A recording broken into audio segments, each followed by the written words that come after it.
Hi there, I'm Jim Zirin. Welcome back for more conversations. George Shultz, appointed by Ronald Reagan in 1982 as our 60th Secretary of State, was a consummate diplomat at the summit of American power, a solver of seemingly intractable national and global problems. Many credit him, along with Reagan, with peacefully ending the Cold War and, for a time, the nuclear arms race with the Russians. Philip Taubman is with us. Philip Taubman is an eminent former New York Times journalist, specializing in national security issues and intelligence policies and operations. He has written a gripping biography of George Shultz entitled In the Nation's Service. The book is a must-read for citizens interested in diplomacy and foreign policy. We're pleased to welcome Philip Taubman to the program to talk about the Shultz legacy. Thank you. I'm happy to be here. Well, congratulations on your book. You worked on it for a decade. I did, although that was partly because I had to earn a living while I was working on the book, so I had an almost full-time job at Stanford University while I was working on the book. Now, the titles always intrigued me. In the Nation's Service, you remember when Woodrow Wilson was president of Princeton, he talked about Princeton in the Nation's service. George Shultz went to Princeton. Is that what you had in mind when you thought of the title? Exactly, and you would know as a Princeton graduate, indeed. So it seemed to work perfectly. I think the theme of his life's work was in the nation's service, and it also echoes the Princeton motto. Now, you may have come across this in your research, but the story was that Shultz had tattooed on his rear end a Princeton tiger. Is there any truth to that? Were you able to verify that? I think I'm the first person who can verify that. Did he show it to you? No, he was very coy about it. You know, whenever asked about it, he would neither confirm nor deny. But I found a letter from the fellow Princeton student that went to New York with him that day. They were trying to enlist in the Canadian military. This is shortly after Pearl Harbor. They got rejected in Shultz's case because of eyesight issues. So what do a couple of Princeton undergraduates do in their disappointment? They had a few drinks, and then they went to a tattoo parlor. And as this friend of his wrote to his father, we had tattoos of a tiger put on our butts. Well, that's an interesting story. Now, you knew Shultz and you interviewed him for the book. What else did you do?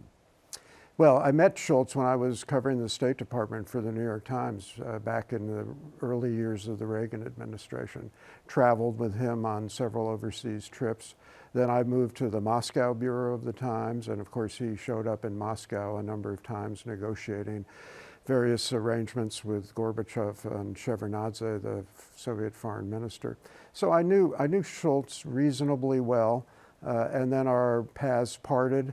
I went on to another decade or two of editing at the Times. He went off to the West Coast, set up shop at Stanford actually, and we were not reunited until about 2008 when I retired from the Times to work on book projects. And at that point he came to me and said, would you be interested in writing my biography?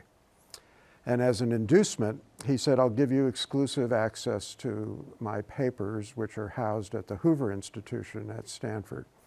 And in fact, in those papers is a remarkable Cold War document, an 800-page, single-spaced, typed diary that was kept by his executive assistant. That was Raymond Seitz. Raymond Seitz, for the first 3 years of Shultz's service as Secretary of State.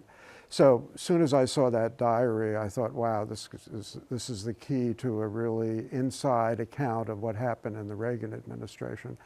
So I went back to Shultz at that point and I said I'd be pleased and happy to write the book. I'm flattered you would ask me, but we got to have an understanding. It's your life, but it's my book.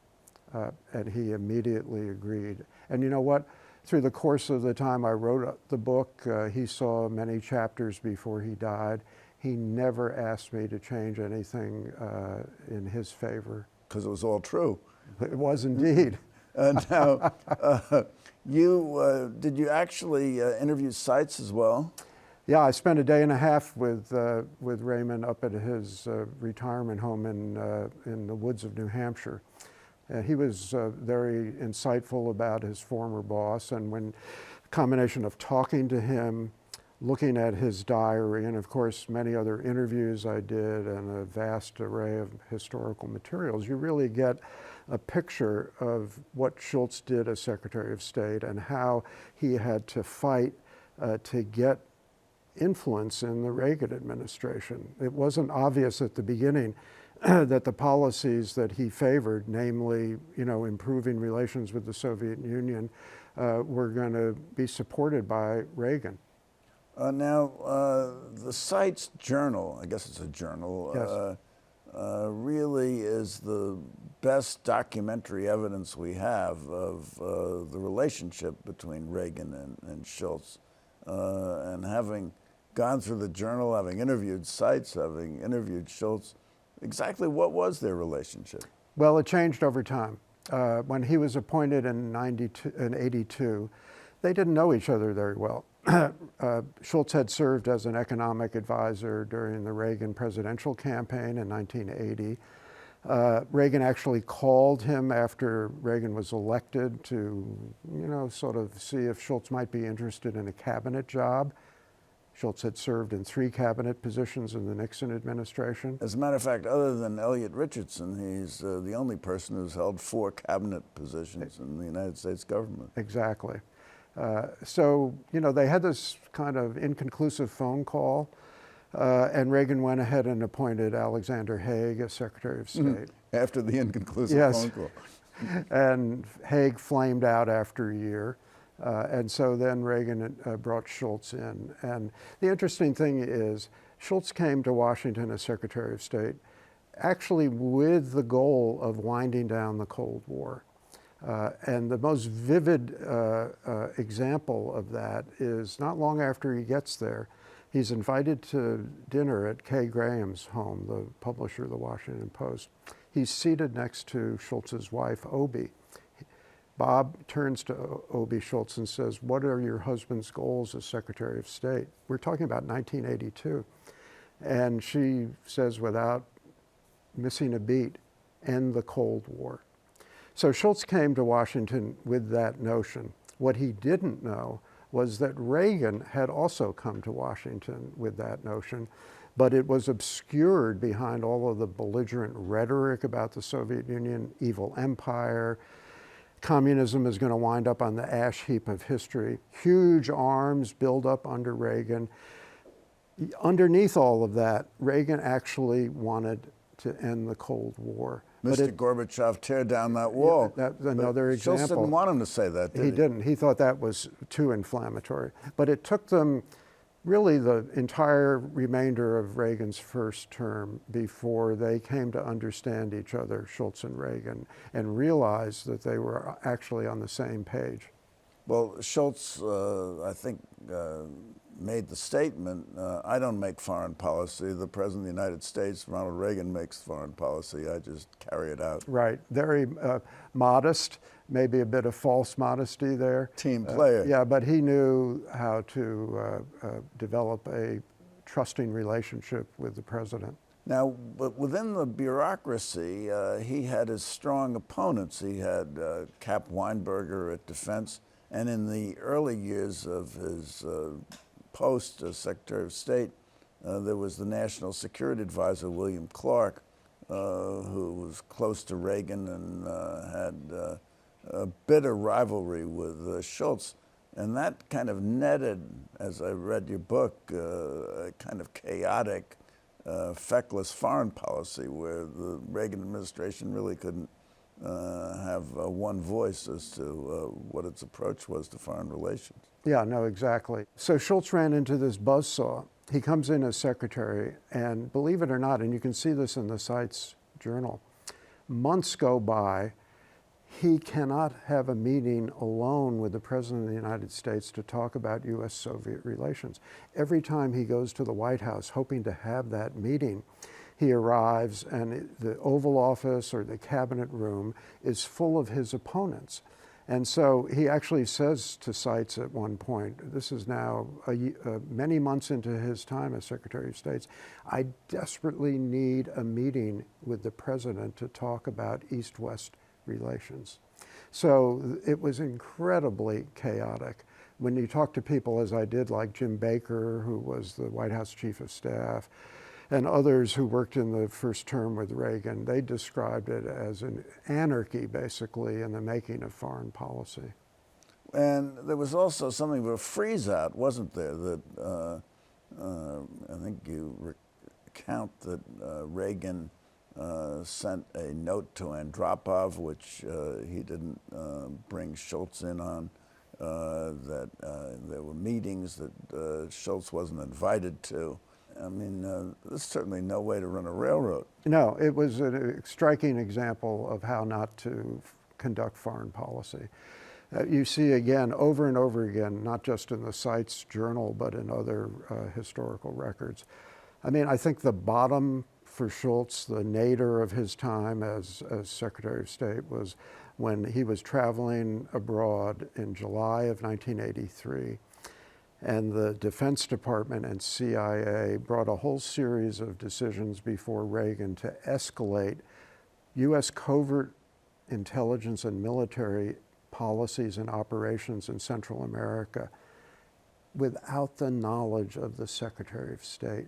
Shultz comes back from this trip, and I didn't know this until I read the Seitz journal. He discovers all these decisions had been made by reading my stories in the New York Times. I had managed to learn what had actually happened. He was furious. So you were more of an insider than Shultz was. I was on that issue, yeah.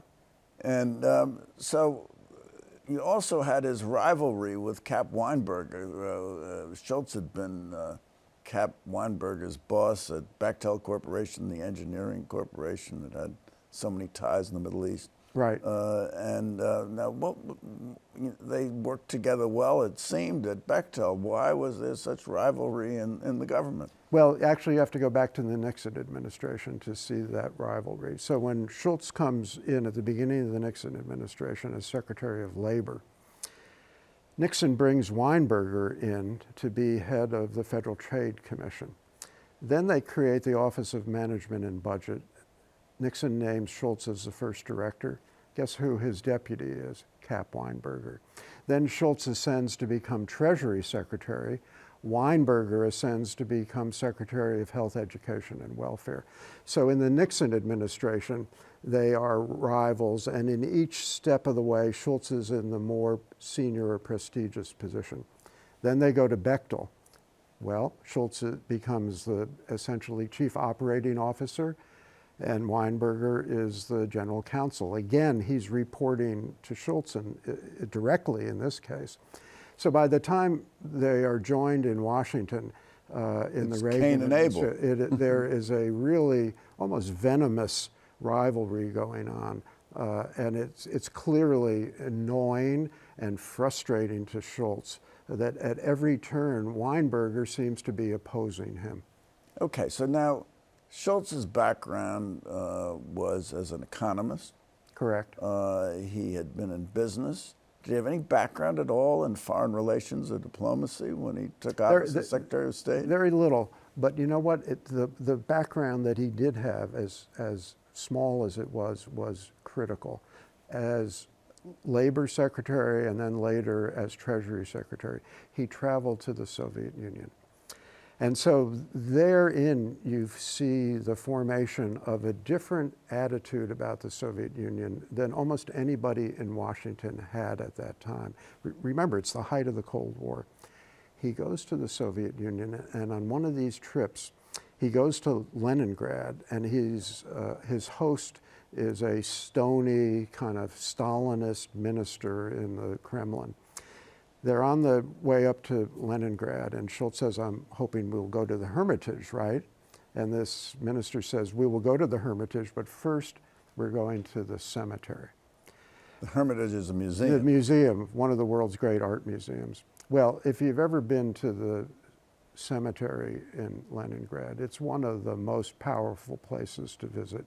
There are tens of thousands of Russians, soldiers and citizens, buried there, died during the 900-day siege of Leningrad in World War II. They're buried in mass graves. It's not like Arlington with the headstones. And as you walk down the path, these mass graves are on either side. So Shultz is walking down the path with this minister, and at a moment he realizes their translator, a Russian woman, has stopped speaking. He turns around. She's weeping, Jim. Then he looks at the minister. The minister is weeping. This has a profound effect on Shultz. He goes up to a terrace overlooking the cemetery. He gives a crisp Marine salute. He'd been a Marine in World War II. And he says, I understand you're honoring your dead. We do the same. And so the takeaway for him at that moment was, yes, there are adversaries. In some ways, there are enemies, but they're also human beings. And he applied that in his dealings with the Kremlin. So one of his great strengths as a diplomat was his empathy with other people. Maybe you could describe that more fully. Yes, indeed. And, you know, he established an amazing relationship with Edward Shevardnadze, who replaced Andrei Gromyko, who had been Soviet foreign minister for decades, never cracked a smile. Suddenly, Gorbachev brings in this affable Georgian. At that time, Georgia was a Soviet republic. Shevardnadze is warm. He laughs at himself. And Shultz very quickly figures out that he can build a unique relationship with Shevardnadze. And indeed, he does that. And you can see as you track the rest of the Reagan administration, essentially the second term, in many ways, it's Shultz and Shevardnadze who are conducting the negotiations. Of course, they had to have the approval of Gorbachev and Reagan, conducting the negotiations that bring the Cold War to an end. And the chemistry between them is quite remarkable. When Shultz leaves office, Shevardnadze sends him a note. I found this at the archive at Stanford. And he says to Shultz, we are kindred spirits, quote unquote. Kindred spirits in their relationship. And so can you really credit that personal relationship with the ending of the Cold War? I think it played a pivotal role. I mean, yes, you know, there are forces beyond personality, obviously, that are powerful in shaping history, more so in most cases than personality. And there were forces at work here. The Soviet economy was in a stupor. Defense spending by the Kremlin was beyond its capacity to sustain. And Gorbachev wanted to wind down tensions, but he was motivated by a desire to reduce defense spending. But even given that, you can see the chemistry between Shevardnadze and Shultz. When they're talking, the entire record of their negotiations is available. It's all been declassified. And when you read through it, as I did, you see how they worked out problems. Shultz had a wonderful formula that he applied throughout his life as a pragmatic problem solver. And this is the way it went. If you bring people together and they're arguing over principle, they'll never come to an agreement. If you bring the people together and you present the issue to them as a problem to solve, they will actually work together to solve it. And you can see that he and Shevardnadze are working together to solve the problem of the Cold War, just as Reagan and Gorbachev were. He had a number of other guiding principles. I mean, he believed in strength, even though he did. Also believed in negotiation. He did. Let us not negotiate from fear, but let us not fear to negotiate. Right, right. Kennedy. That's the Kennedy line. Yeah. But he fully supported the big arms buildup under Reagan. Yes. To leverage the Kremlin. Now, those were his strengths in dealing with other people, and perhaps part of his strength was his ability to deal with and forge a relationship with Reagan when there were all these competing forces in the bureaucracy. But did he have any weaknesses? He did. I would say probably the most profound was an excess of loyalty.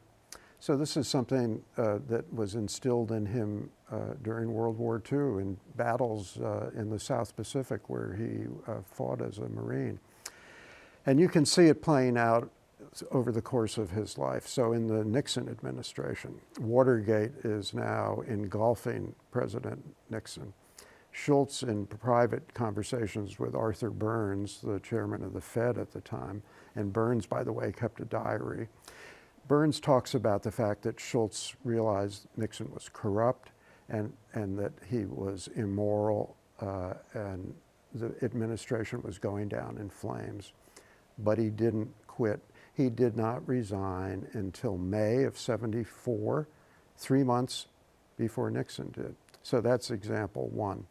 Example two in the Reagan administration is Reagan comes up with this wild idea of a space-based missile defense, the Strategic Defense Initiative. It's totally unfeasible technologically at the time.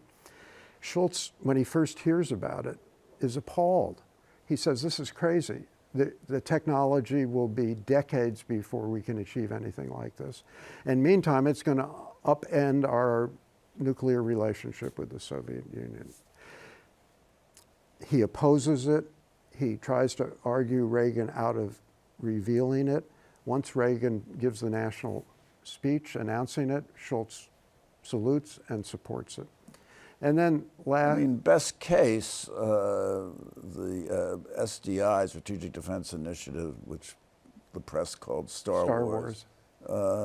Could not have successfully defended the United States against nuclear attack. No, and it couldn't today either.